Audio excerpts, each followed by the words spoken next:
Biko Haneze ikwu na ibe ndị ọma ije eme ọnụ anyị na-anabata nọ na nnukwute mmemme nke taa anyị na-eme. Ihe anyị na-eme taa bụ ịkwadoro nwaanyị nwoke na nwunye ya ugo ichi echichi dịka omenala Igbo siri dị. Taa ka a na-echi Imo, a ga-echi echichi n'ụbọchị taa ya na nwunye ya bụ Magi. A ga-echi ya taa Chief Imo Worldwide. Kọrọ ya aka onirizi. N'otu aka ka a ga-echukwu ya nwa ndị Igbo ji eme ọnụ gburugburu worldwide ka ọ na-aka. Ya mere anyị nwere ndị eze ndị dị iche iche. Anyị nwere eze si from Anambra steeti bịa, anyị nwere eze ndị si Abia steeti, nwee eze nke si Enugu steeti, nwee eze nke si Imo steeti, nwee eze nke si Ebonyi steeti, ndị eze ndị ọzọ n'ụwa niile ka na-abịakwa kụba n'aka n'ọdịrịzi.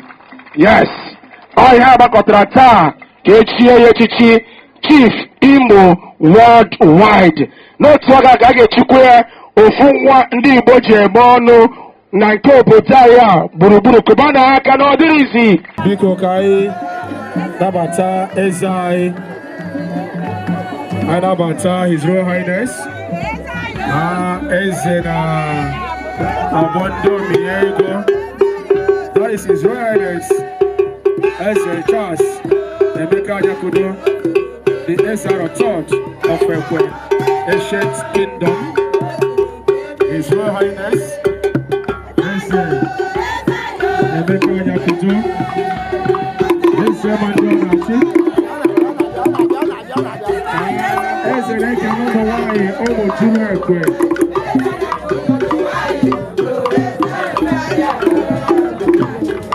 To the boys, classic group of Comedy. To the boys, dancing group. Can you do? What is the as an ambassador can go and come? Can I run up here?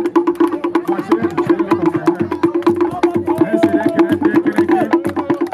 His Royal Highness Charles Emeka Yakudo, the Ezra of Tongue of Ancient Kingdom.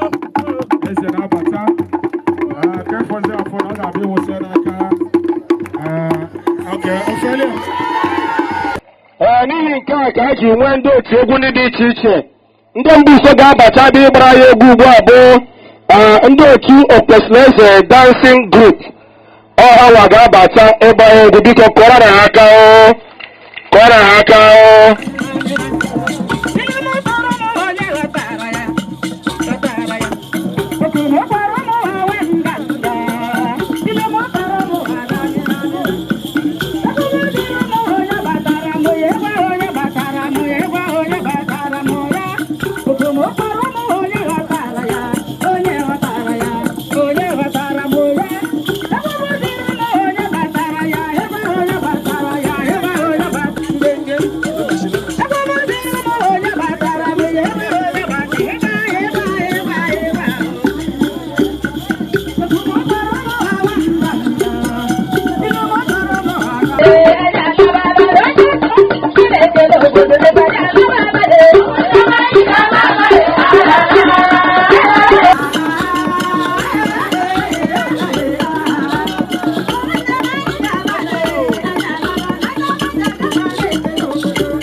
Meme ta na nko wo de buya ma won ka ho ba. Na ta ga de ko ta we di bia na wo hye.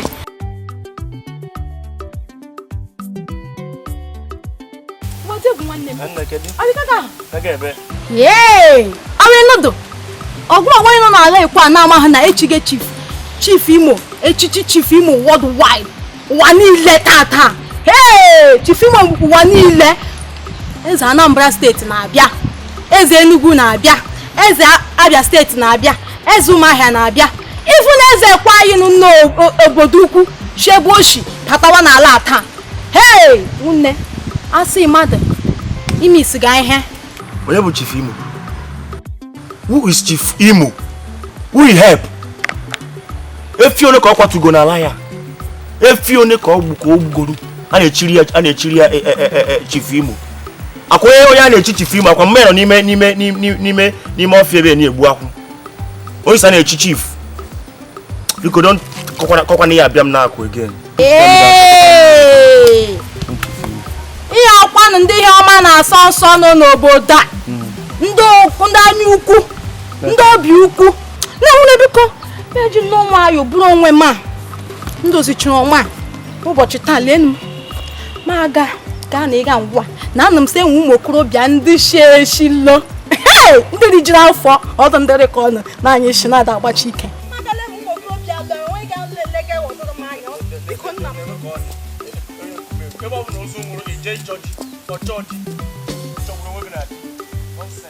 Biko dịka anyị na-aga n'iru ndị gbachiri egwu pụọla ugbu a.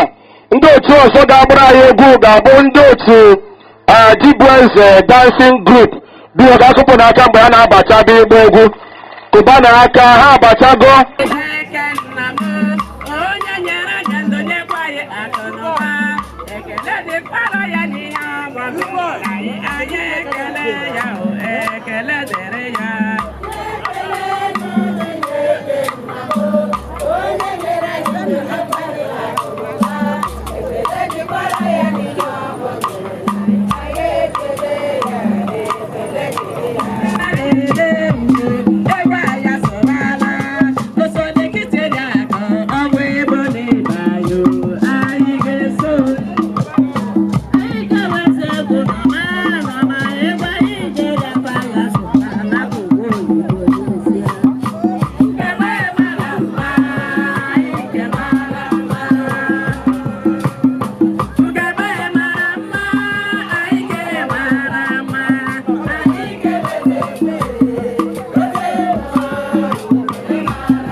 Otu Igbo dancing group gaziere ụlọ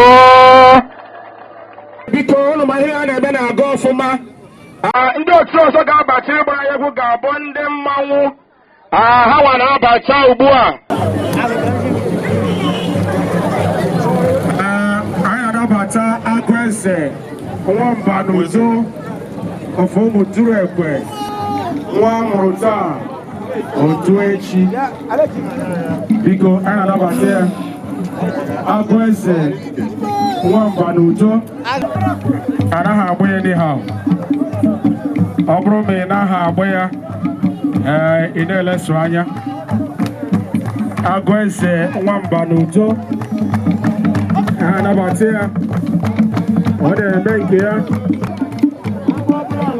Agụeze nwamba n'udo nke a bụ ndị mmanwụ. Anyị anabatago ha n'ụzọ pụrụ iche na nnukwute mmemme nke anyị na-eme.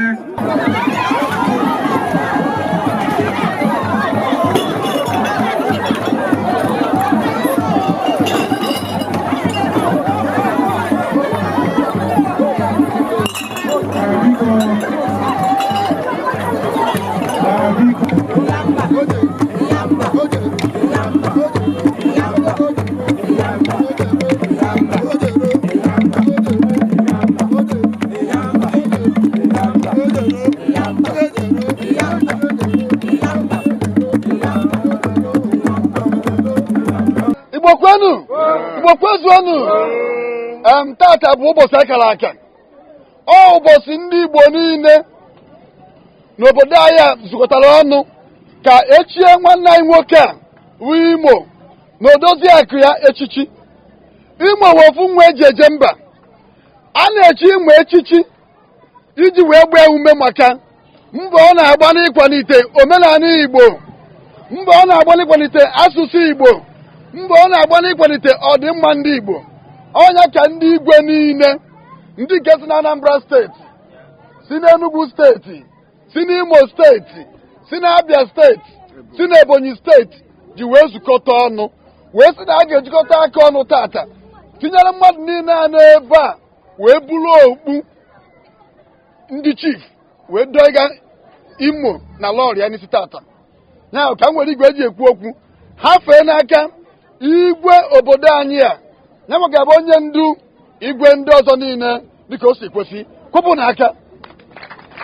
Ndị Imo, ndị Anambra, Ebonyi, Abia, ekere m ọnụ maka egwere na nwa obere nwa mgbe mma ya na mgbe ọ nọ na elementary school by college ọnwa eji eme ọnụ nwee tata abịrị mezi ihe chukwu na ọ ga-awụ eze gburugburu Imo, eze Imo gburugburu ụwa niile tata ka a ege ụwa niile na-eche n'eze ahụ tata adụ m obi wetara m na ndụ nwe echiri nwa na eze Chineke nna ga-edu ya mezie nke ọma ọ ga-ebika ya dịka ya na ala ụlọ ya ọ ga-adịrị ha mma na eke dịrị ha n'orie dịrị ha n'afọ dịrị ha na nkwọ ya gazie ọhaneze ikwu na ibe anyị anabata ezigbote nwa afọ ndị Igbo ji eme ọnụ ịbịa ebe a taa ịnara ugwu dịka anyị siri kwado ya dịka omenala Igbo siri mekwuo. Anyị ga-echi nwanne anyị nwoke na nwunye ya echichi n'ụbọchị taa. Ihe anyị ga-echi ha taa ga-abụ Chief Imo Worldwide ya na ala ọla ya ngwakọrọ Chineke anyị aka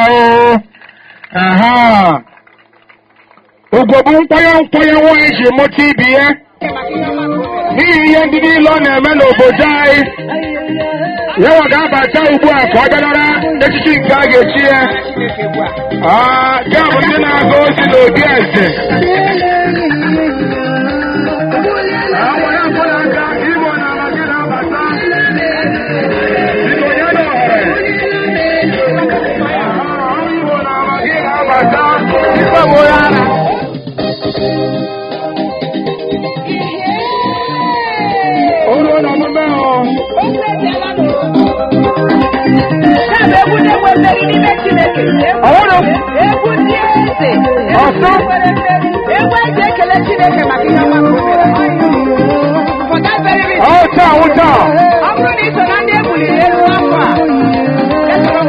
Chief, I get your heart.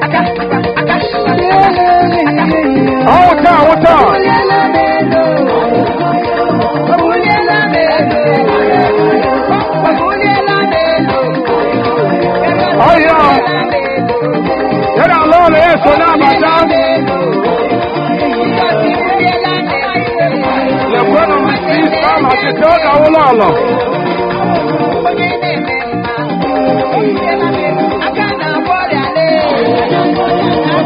ọwụ Chief Imo na-abata ka ọ bịa nara echichi ọ na-ahụrụ ihe nsọ ibu ka a ga-ebu ihe taa ofu onye ọ ga-ebuchi ihe ha nga ihe ọrịa wa ndụ ebe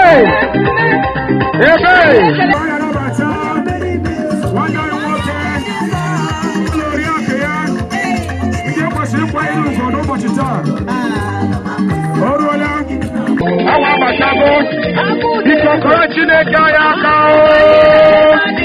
ụwa dị iche ekele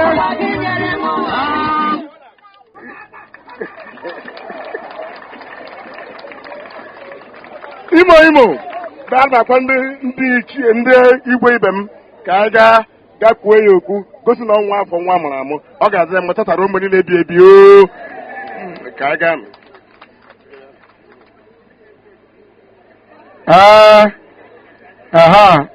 igwe ndị Enugu Ebonigo igwe ndị Anambra na-esochi nke Imo steeti esoro nke Abia steeti kwa ya bụ igwe gbakọrọ agbakọ na ọnowu nke be anyị kwa ndị a ga-agbakọ agbakọ wee binye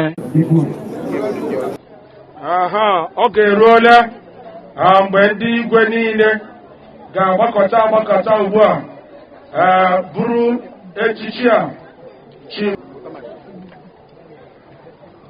Imo kwenu, Anambra kwenu, Ebonyi kwenu, Abia kwenu, kwenu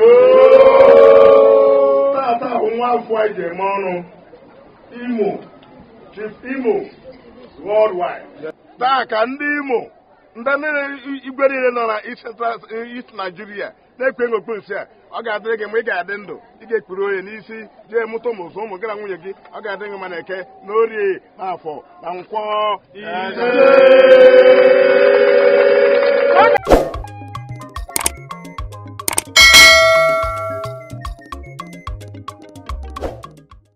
All right, thank you very much. This is Chief Imo and his crew.